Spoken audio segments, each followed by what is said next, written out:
अस्सलाम वालेकुम वरहमतुल्लाहि वबरकातुहू। नाज़रीन, जैसा कि आप जानते ही हैं कि इन सियासतदानों पर जब कोई बुरा वक्त आता है तो मज़हब का कार्ड इस्तेमाल करते हैं और हस्बे मामूल टारगेट जमात अहमदिया को बनाया जाता है। अब तो इनका ये हाल हो गया है कि एक दूसरे को नीचा दिखाने के लिए भी ये सब किया जाता है। नून लीग के निहाल हाशमी साहब ने एक निजी टीवी चैनल के टॉक शो में आकर अपने जहन का गंद उगलना शुरू कर दिया और अपनी मुखालिफ पार्टी की मुखालफत और मस्जिद नबवी के अहाता में हुई इनकी सियासी हुल्लड़बाजी के पीछे जमात अहमदिया पर इल्ज़ाम लगाना शुरू हो गए और इस वाक़या को अहमदियों की साजिश करार दिया।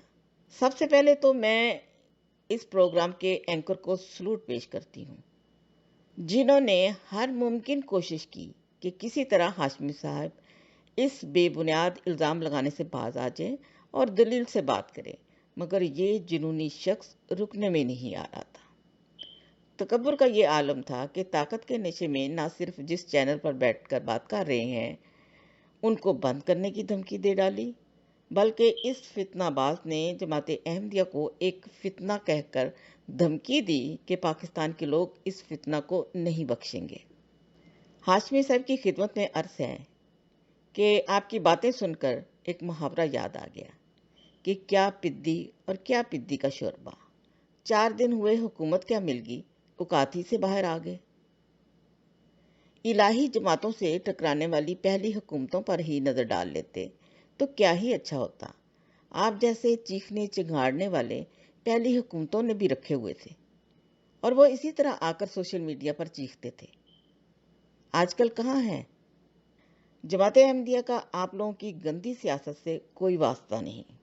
अपनी सियासत को अपने तक रखें और जो मर्जी करें, जो इल्ज़ाम एक दूसरे पर लगाना है लगाएं, हमारी बला से।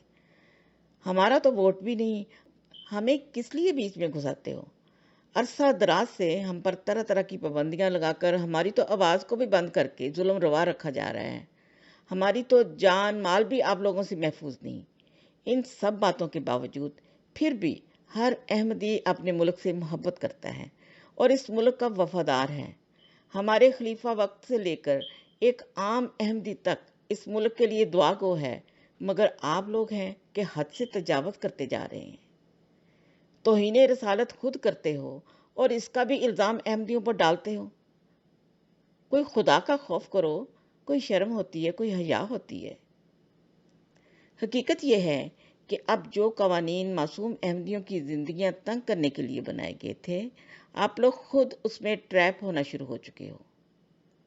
हज़रत मिर्ज़ा ग़ुलाम अहमद कादियानी अलैहिस्सलाम से बढ़कर भी इस दुनिया में कोई आशिक़े सादक भला पैदा हुआ है?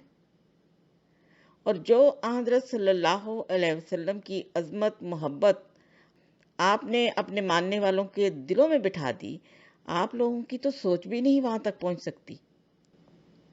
और जनाब आप ही हैं ना जिन्होंने कहा था कि नवाज शरीफ जैसा शख्स किसी और मुल्क में हो तो लोग इसकी पूजा करें।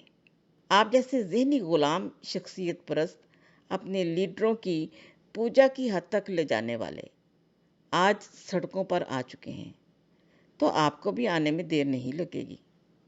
बेहतर है अपने गुनाहों को मासूम अहमदियों पर डालने की बजाय अपनी हालतों पर गौर कर लो कि अपने आप को मुसलमान कहते हो, मगर हालतें आपकी ये हैं कि मस्जिदें तुम लोग गिराते हो, कलमे तुम लोग मिटाते हो, मस्जिद नबवी तक की बेहुरमती तुम लोगों ने कर डाली। आप लोगों में और कुफारे मक्का में अमली लिहाज से फ़र्क ही क्या रह गया? बेहतर है हुकूमत वक्त इस शख्स का नोटिस ले, वरना अल्लाह ताला जो ऊपर बैठा देख रहा है वो तो नोटिस ले ही लेगा इंशाल्लाह।